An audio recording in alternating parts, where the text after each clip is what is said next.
I think that works. I'm live. Hi guys, it's Alan. Okay. Hi guys, it's Alan.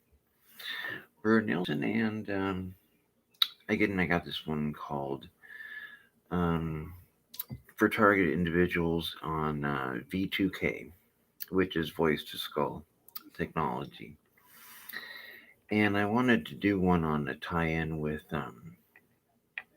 something else that's called a form of religious obsessive compulsive disorder called scrupulosity. And that is where you have OCD, which most people know what that is. But it's OCD that is interacts with a person's religious beliefs. So if a person is uh, Christian, then depending on Catholic, Protestant, there will be parts of it that they will be. It's mainly that when you have OCD, scrupulosity, then you'll have a wish to do your faith right.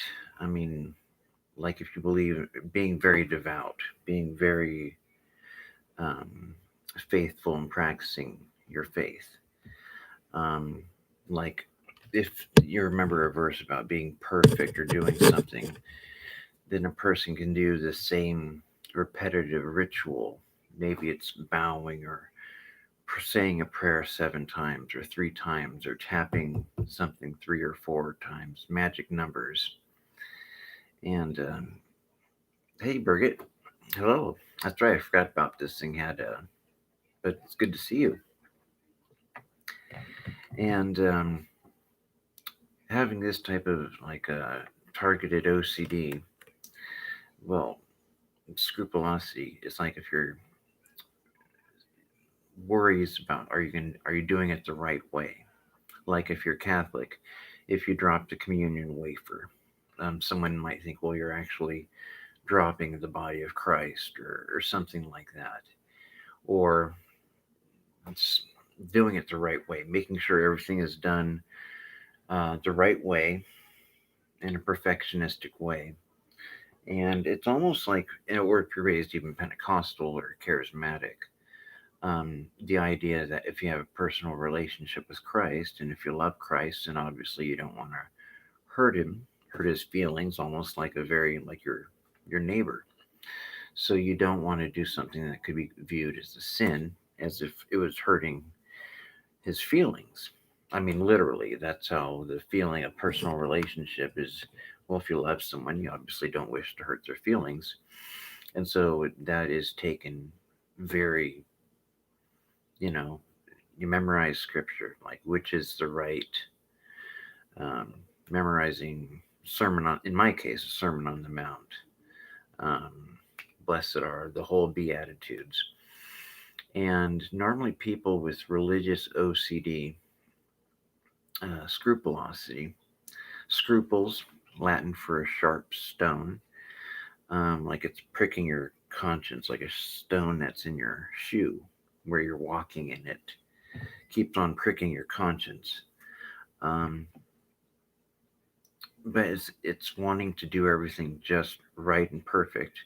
And it can affect a person even of a different faith. Let's say you're Jewish, Hasidic, or any form. Um, Islam. You can even look up scrupulosity with Islam and how are you saying your prayers 5 times a day? Are you doing it the right way? Were you during your prayer? Did you think of something else? Did you think of a dirty thought or a naked thought, like a sexual thought? Um, that can happen, guys, gals, doesn't matter. If you're praying and you're Orthodox Jewish or evangelical Christian or Catholic Christian, Mormon, doesn't matter. It can all the whole span of everybody's faith. And it's the wish, a sincere wish to love God and serve God and to do it wholly. And if there's a strong emphasis on not sinning, whatever sin is, because you don't want to displease God or hurt God's feelings, then you try to abstain from doing anything that could be viewed as hurting someone's feelings.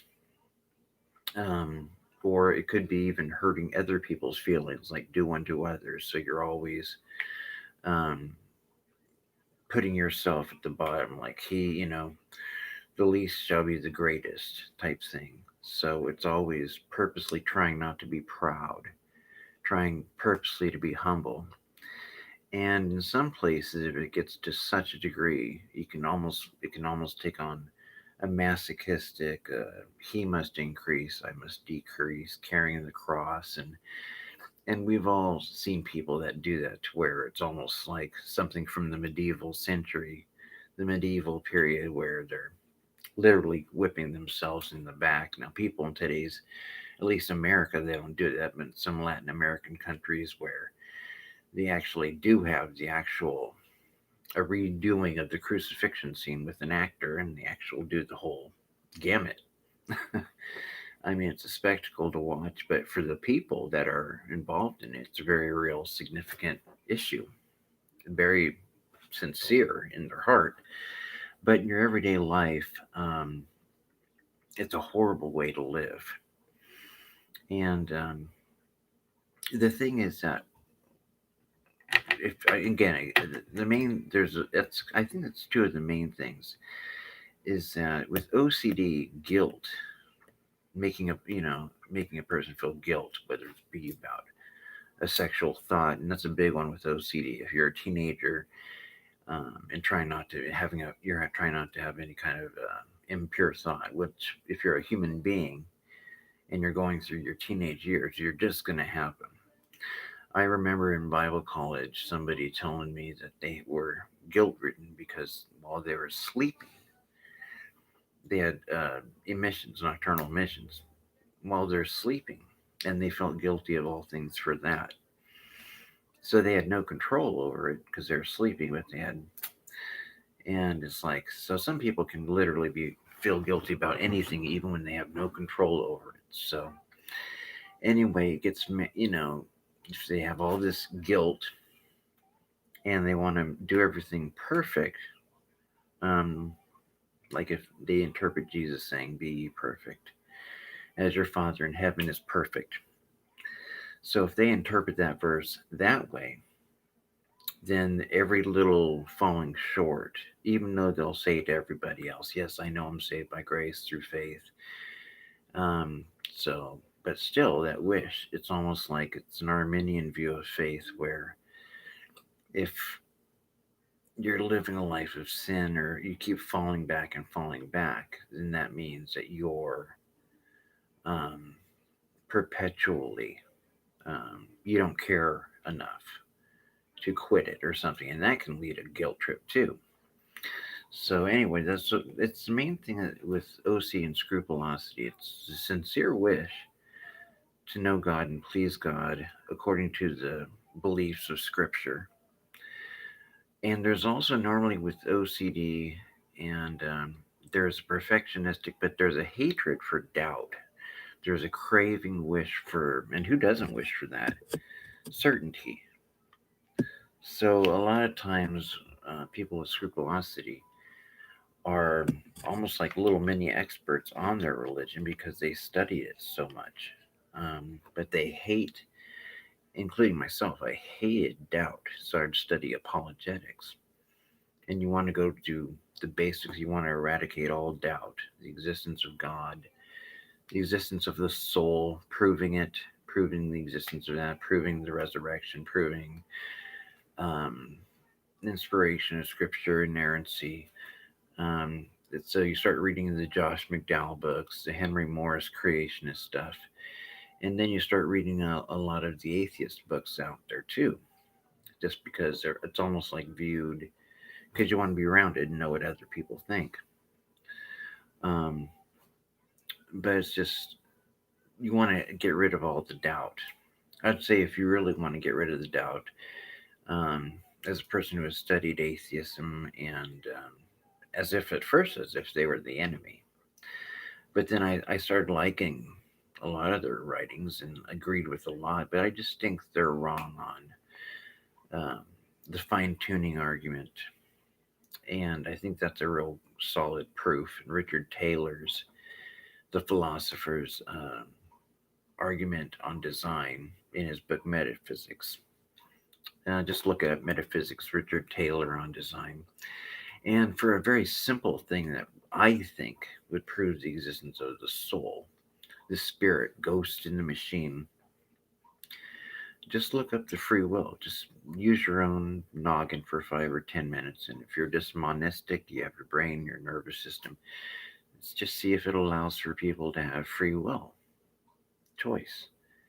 Um, there for years, I remember 1980s looking for any philosopher that would, because it seems so obvious. Well, how can you have free will if you are your brain and nervous system?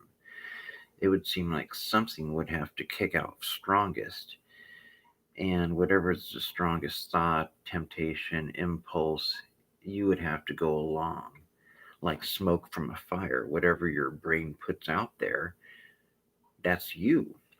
So you can't argue against the very brain that's putting you out there. Your thoughts are you, and if it's a one-way street. So in that sense, Sam Harris would be right. Um, you don't have free will.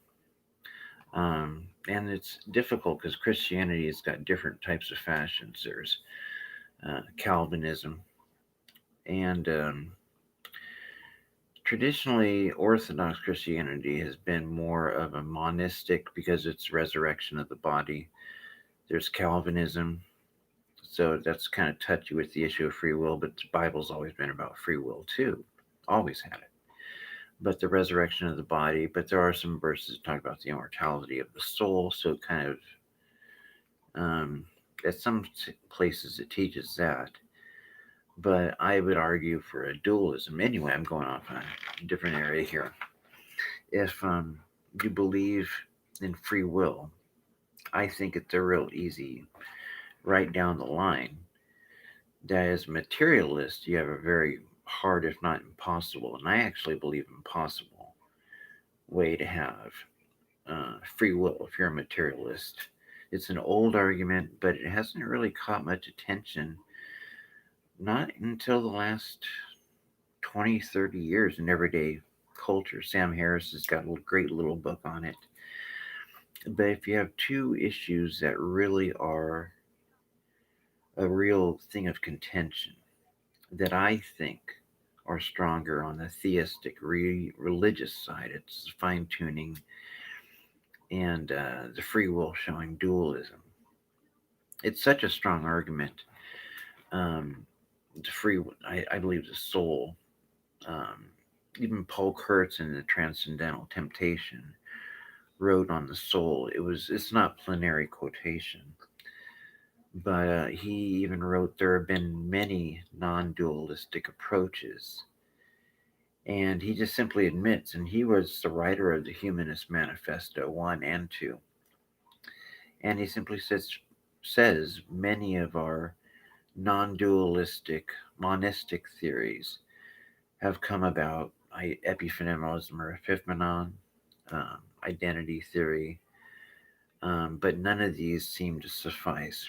And he simply says maybe there is some form of life after death. We really, as philosophers, we can't say because he simply admits that the monistic or materialistic substance theory um, it falls short on many things, and I would say especially on the free will. But anyway, for me, those are the real easy keepers. Um, as far as theism would be that Richard Taylor's design argument, uh, the first, the anthropic cosmological, or what we would call design, the humanists would call the anthropic, the origin of the universe, and the origin of life in the universe, and the free will showing a dualism or a soul. Um, Probably an older book that's most intact is The Self in Its Brain by Sir John Eccles. John Carl Eccles and Karl Popper wrote a huge ass book about that thick.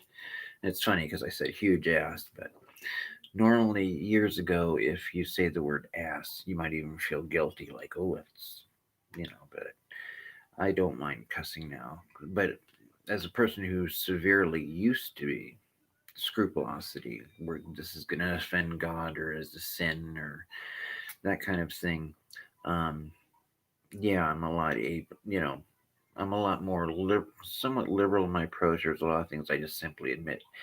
Hell, I don't know. I just admit I don't know. A lot of things. I'm a convinced theist. God exists, and I believe that, and the soul exists, the free will, and those to me are facts, or at least philosophical necessary truths. Um, and the free will issue, to me, it's funny for anybody who doesn't believe in it because it makes for a great argument or discussion.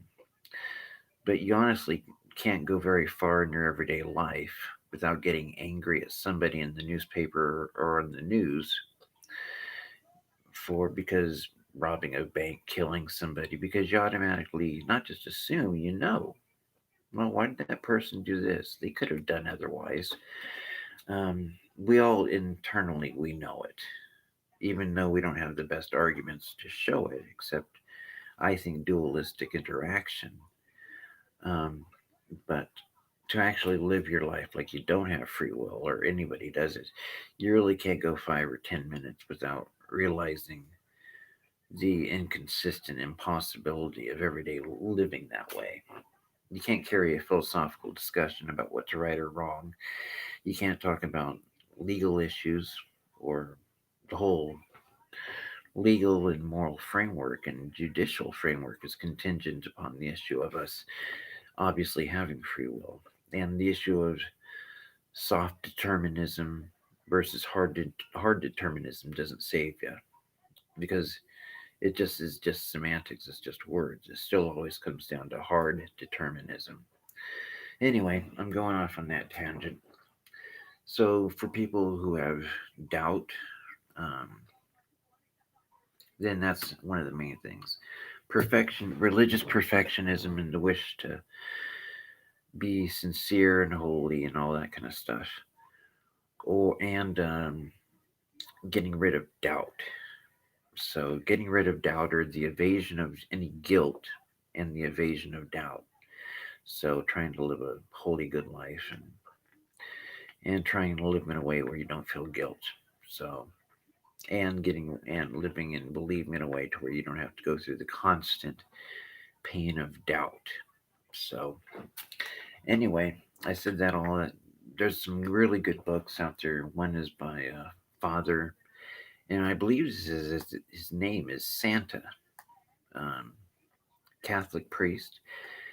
Does a tremendous job of explaining what scrupulosity is, and he even has a newsletter for people with scrupulosity. I'm not sure if that works better or not, but for people with scrupulosity, and I would encourage people to, if that sounds like them, sounds like you, then give it a read and see what you think. Anyway, um, so I'm trying to tie that in with being a targeted individual, because being a targeted individual, a lot of us go to faith. There are some targeted individuals. If you push atheism and targeted individuals, you might have 2 or 3 people I've seen, and that they are targeting too. There's only 2 or 3 of them, but there is a strong push, um, and it helps to have faith during this time, to find strength in it, encouragement. Um, but I would be wary about the idea of blaming everything on satanic pedophiles and blaming everything on Freemasonry. Um, it's not to say there aren't pedophiles out there. We all know there are. Um, but the thing is that a lot of these people are just, if you're from a small religious town, you know very damn well that the people that are in City Hall and the police aren't Satan worshippers. They're not Satanists. They might be Freemasons, but if they're police, chances are they're probably old fashioned, have a conservative approach to things, but they're not Satanists. I don't think most police or people in City Hall are pedophiles, but I don't know that. But what I've noticed and is that there is a little bit of a tendency to try to tie in what targeted individuals process, the whole thing, the program, is being blamed on the very same people that QAnon is claiming. Uh, QAnon, the Q hidden person that's inside the secret, the evil Illuminati government. There's two or three insiders that are, you know, trying to help, President Trump, and they're going to um, oh the swamp. He's gonna go in there and have the swamp and clear the swamp. And anyway, let's watch out that they don't get us too involved with QAnon. Um, that's a theory that was started by, I believe. I mean, I believe, but I don't. I can't prove this one. I haven't studied it enough, but I just noticed there's similarities between the QAnon theory about it being the government, the Illuminati being run by satanic pedophiles. And this is at a time when they had the Epstein story. Um, so that is in the air. And then you have the Weinstein stuff. And I mean, I don't know if that's not the same thing, but I know he's got powerful people, but Weinstein had kind of the same behaviors that was used on some of the ladies. It was the same kind of gang stalking, harassment of some of the women, if that's true, like wrote in Pharaoh's book talking about this kind of intimidation practice on some of the women, um, trying to either intimidate them or screw with their head to make them too afraid to do anything. Um, anyway, beware of them logging us as target individuals. I would encourage anybody. I think the best video to see on this subject is the one on the White House, where the White House actually did. This might hurt people to realize this, but the White House has had twice. If it's, I wasn't there, but in 2011 and 2012, President Barack Obama did put a commission together for bioethics, just to make sure, and and it was a big President Obama's commission on bioethics, and that covers the issue of targeted individuals. And in 2011 and 2012, they had a commission with 12 to 15 smart people that were looking into and researching, is this targeted individual stuff really going on? And of course, if you are a TI, you know what's going on, because if you have, like in my case, I have v2k, which is voice to skull. I don't know why it's called K instead of S, but it is. V2k is voice to skull, and it's literally hearing one or two people. In my case, it's a guy and a gal, and they can hear me right now. They're talking to me. Hi, guys. This is 24/7, around the clock, and for some people, they don't get really much sleep at all. Um, where they're constantly talking to you, or it's a disc where there's still a live person, but you can hear the same thing over and over again. The same disc of rehearsed things that you've heard them say over and over. So they just play a disc, and once in a while will intervene and call you a name, a piece of shit, or something like that, or dumbass, or just negative. And it's always negative. And a lot of this stuff can be negative. They'll even say stuff that can be so negative, depressing, suicidal. I mean, that's the whole point. A lot of this stuff is to make you so it's all research. It's experimentation. And that's the real thing. It's experimentation, like they did on the black people of Tuskegee, um, and on experimenting with syphilis and not telling that they were giving people syphilis, which they would have for their entire life. Just told them it was a normal shot of something. There was MK Ultra. They do all this experimenting on their own people. The U.S. government does. And then years later, 30 years, when most people hopefully in an experiment die, so that they don't have to get sued and be exposed openly and have to apologize and do a huge financial, get sued financially and for billions of dollars. So they normally wait. The problem is, even Bill Clinton in 95, you can look it up, made an apology in 1995 for the human experimentation on its own citizens. You can look this up, Bill Clinton apologizing for radiation experiments. One of those experiments also was, well, MK Ultra, look that up. Or on girls, it was radioactive um, oatmeal to see what would happen to them if they ate oatmeal that was radioactive. And they did this, not on adults, but on children. And I think Susan or Cheryl Atkinson has got a great show where one of her shows, if you look up Cheryl Atkinson, I forgot the name of her show, but on human experimentation. And she goes into talking how the government has experimented on people. And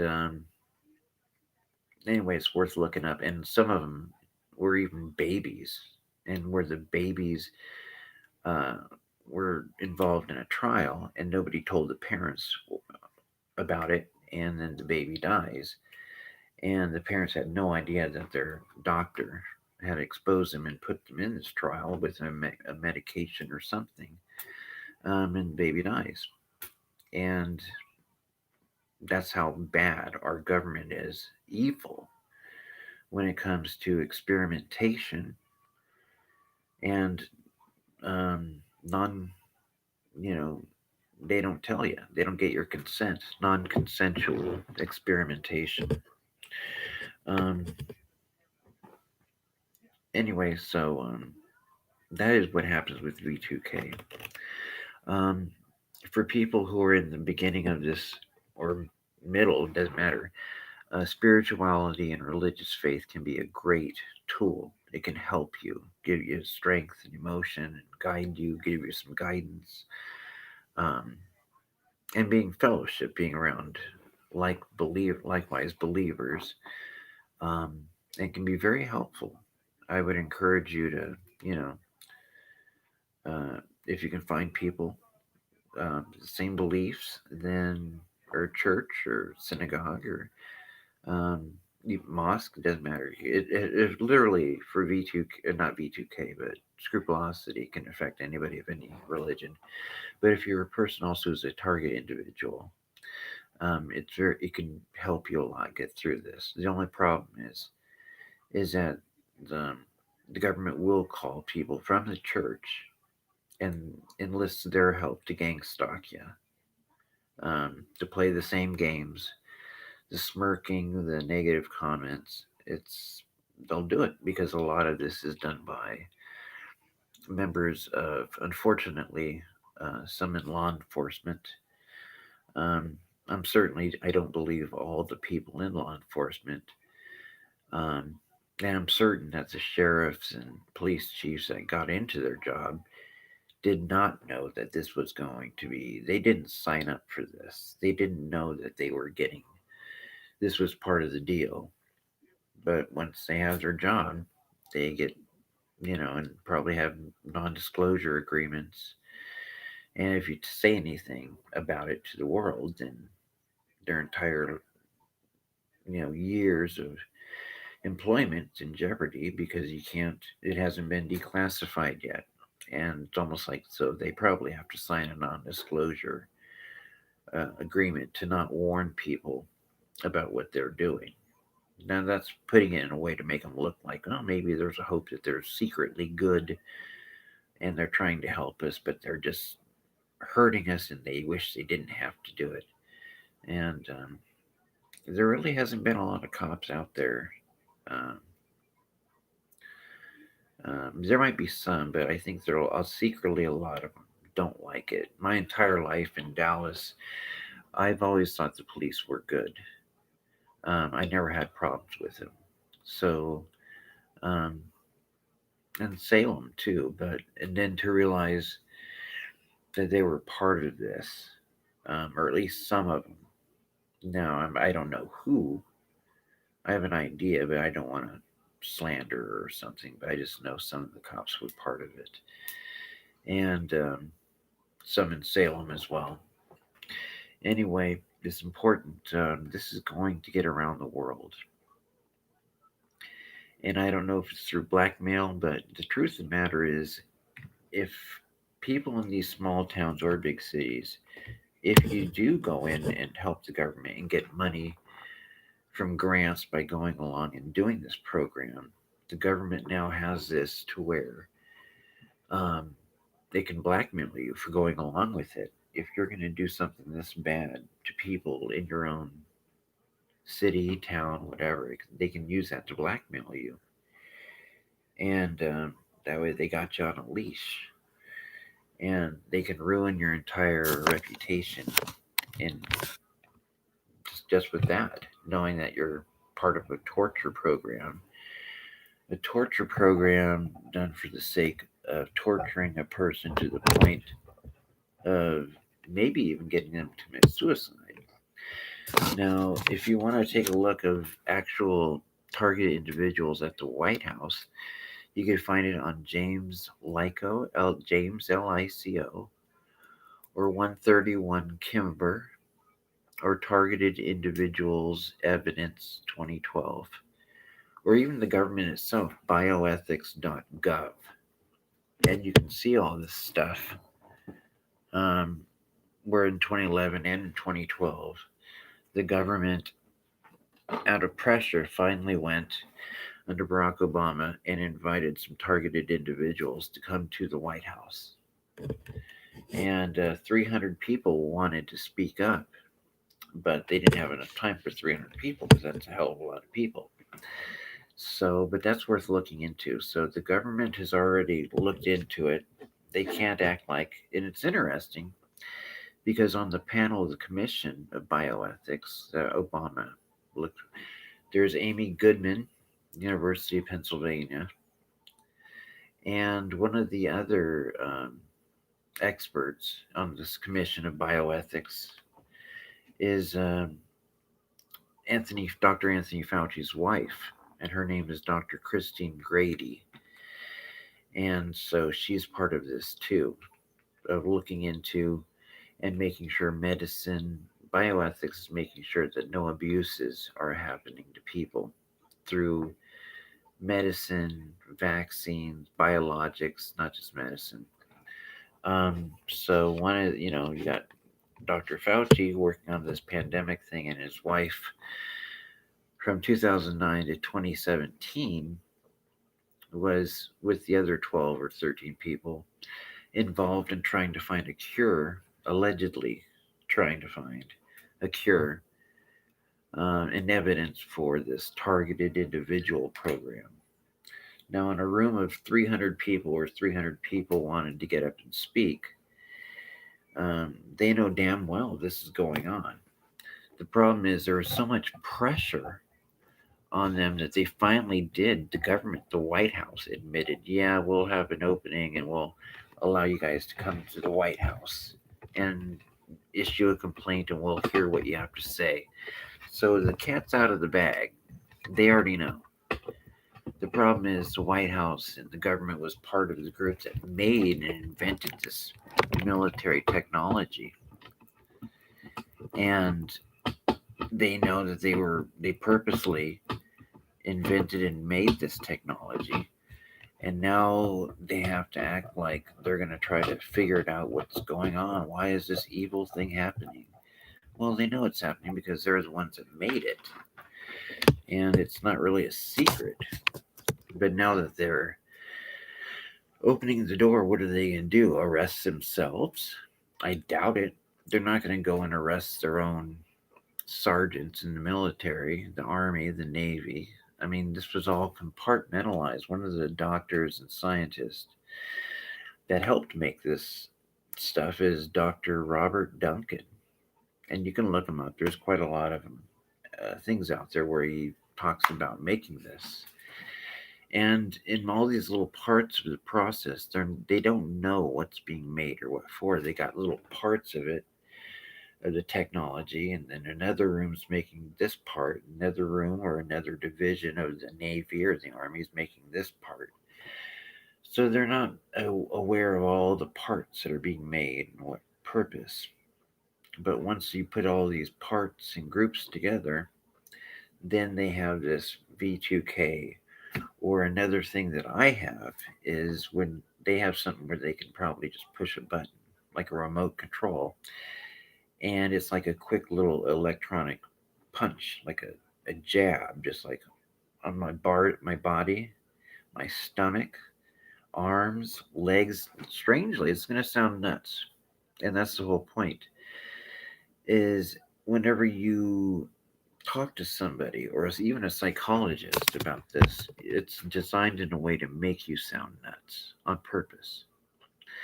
So that if you're viewed as nuts, well, who's hearing voices, right?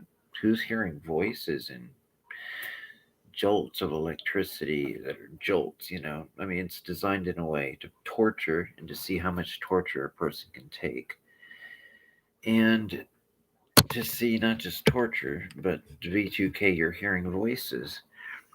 So you can just be, your entire life could be in a padded cell with a straitjacket if they so wish.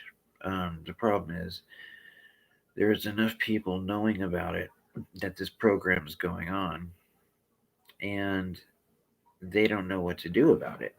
There's thousands of people. We had Ella Free, this that was doing from 20. My own thing is the big heavy stuff. The V2K started around 2015, 2016. And I think the reason why it happened at that time is because they knew in 2017 there was starting to be conferences on Ella Free and Unity and Hope Foundation, or Unity and Hope, which was the first targeted individual conference. And then 2018 they had, or 2017 they had it in Sacramento, California.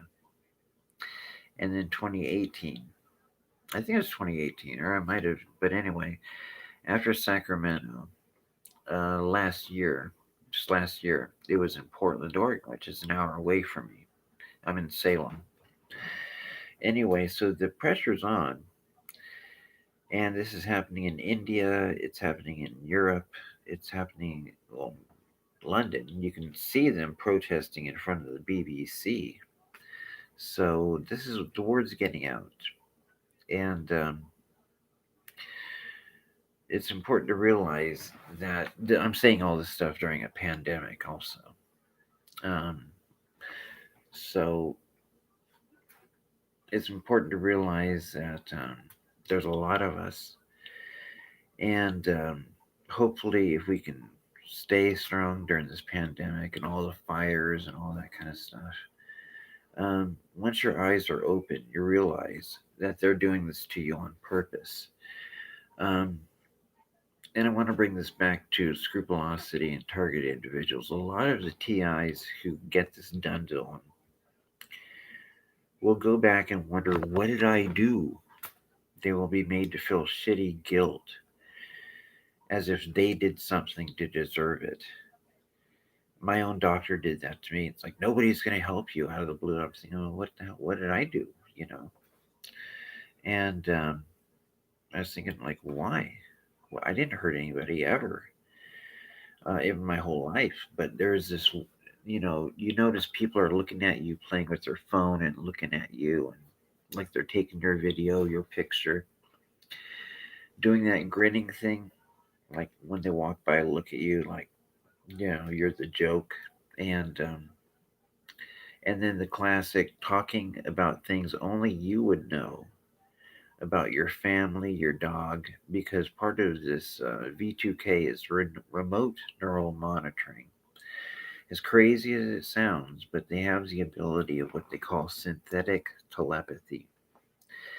And it means as if there's like a computer scan in front of them on a computer screen, probably at the fusion center, which is like the FBI and local police together wrapped in one bundle, and they can see what's going on in your brain, and it paints a picture. So even if you don't say the Muppet Show or Kermit the Frog, all you have to do is think it, make up something. It doesn't have to even be a real memory. Just make up something about, uh, you know, Big Bird skateboarding, or skateboarding with uh, a Supreme Court judge, and they would be, Big Bird skating with a judge.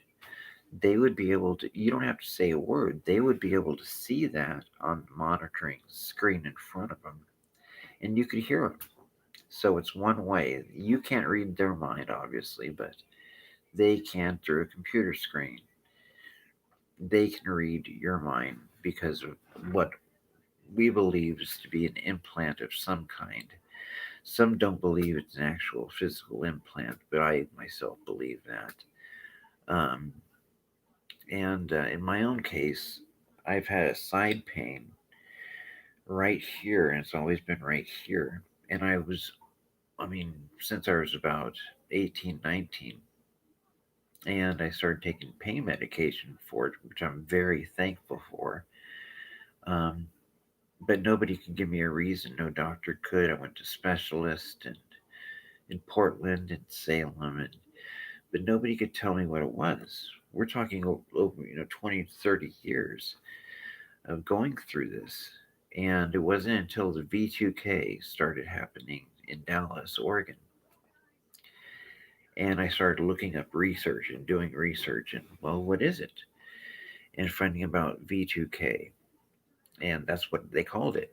But then I also realized a lot of people who are target individuals have chronic pain uh, issues, like directed energy weapons, which when I read that and realized microwave beamed, um, that can just pinpoint areas of your body, your heart, your brain, and just give you a painful jolt or a painful rumbling. And they do have the technology to do that now.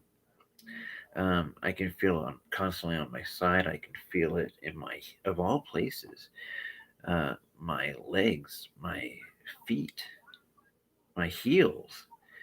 And we know how crazy it sounds, but it's legitimate. It really is. If somebody was to tell me all this stuff, that it's real, I would look upon that person and say, nah. But then it happened to me. And I never heard of targeted individuals. I never heard of V2K. I never got in trouble with the police or anything in my life, or anybody. Everybody in my hometown was nice people. City Hall, police, they were all good people. And I didn't have an enemy in the world. At least I didn't think so. Um, I thought they were all pretty good people. And then this weird shit happened. And then I ended up jumping out a window and falling and breaking and the wrist thing, and broke my wrists from landing. And I didn't know I had to learn to walk again too, because when I landed, it broke my leg. Um, but then I was getting all this gang stalking and all this, and I had to learn to walk again, and I didn't know what was going on. So um, this is a very common experience for a lot of targeted individuals. This whole process happens to people. They know they're being acting, people are treating them shitty, and then talking about them as if, only stuff they would know. But then the handlers, the two people yapping, end up texting or calling somebody and saying, hey, that person in this room or in this house, stand outside their door, like 15 feet outside, like you're mowing the lawn or, sweeping, raking leaves, and talk to a friend and say this, you know, like, and it's a conversation only you yourself knew that you were thinking about. And then you come out of your house and suddenly there's two people talking about the exact same thing, as if you were talking to them and you spilled beans about everything you were just thinking about. Now they're talking about it in front of you. So it's to fuck with your head and to make you think you're nuts, so that when you explain this and all this stuff to a counselor, a police person, it's to make you sound, again, nutty, like you're cracking up. And these little towns and even big cities, when they do these plans, I believe that it's part of a grant. It's part of a grant from the government to use us as guinea pigs. I don't know if it's, you might want to look this up, Agenda 21 or Agenda 30. Um, look those up, Agenda 21 and Agenda 30, where they're actually implementing this very plan right now as we speak. So, anyway, it's about 2 o'clock in the morning here. Um, the important thing, another thing about scrupulosity and OCD works a lot with guilt, and people who become um, guilt ridden or whatever. Um, if they become targeted individuals, people start looking and wondering, well, why did they do this to me? I didn't do anything to anybody. The thing is, there's a lot of people who become targeted, and there are some people who look back in their life and, well, I know why they got me, why they did this. It's because I got somebody in trouble. I got somebody in this high wig department. I got them in trouble, or I got them fired, or and who knows? I mean, it might be somebody in power did do this to you. I don't know. But I do also know that you don't have to do this to anybody. You don't have to. In my own case, I've never hurt anybody. I just never have. Never got in trouble. Never narked on anybody. I never even went in chat rooms to. I never wrote or talked shit about anybody ever. Um, it wasn't until I got targeted and went online about v2k to warn people. But I never hurt anybody in my entire life. I didn't have any enemies in my hometown. And then this v2k and all this stuff started happening. And somebody was trying to screw with my head.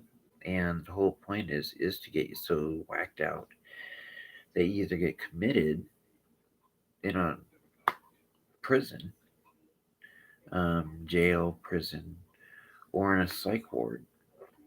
Because, and when all this is happening, you might feel guilty. Like, what did I behoove, confused? What did I do? The truth of the matter is, you might not have done anything.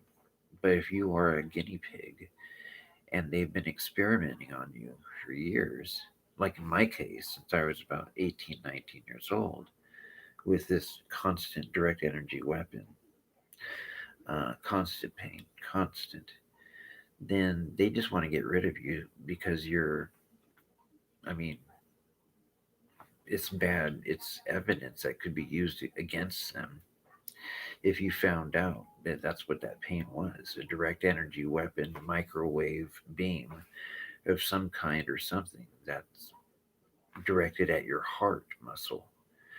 Um, and whether it's that or direct energy weapon, your brain, a pulsating sound, not a sound, but just a pulsating, you hurting your brain or your organs, um, like in my case, it's the heart right here on the left side. Not like the heart right here, I know, but it's actually constant right here. Nobody could tell me what it was, but um, once I heard about direct energy weapons, after 30 years, I realized this is what it is.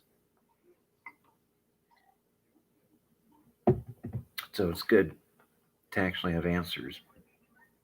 Like, why did this bad, shitty thing happen to me? What did I do? Who did I hurt? Nobody. But TIs will look for a reason to find guilt, especially with OCD. Like, I am so sorry for doing. It's like, no, sometimes you really didn't do. Maybe you did for some people, but some TIs just they're guinea pigs. They were used at an early age, and I mean, if you look at the history of them experimenting on people with medications um, without consent of a lot of these people, with vaccines, whereas there's very little, not nearly enough testing, um, but there's no consent for any of this for a lot of people. And whether it be a brand new medication or an implant device like a pacemaker or a new type of pacemaker, um, a lot of these things they just experiment on people and don't tell them. And if a person dies, well, oh well.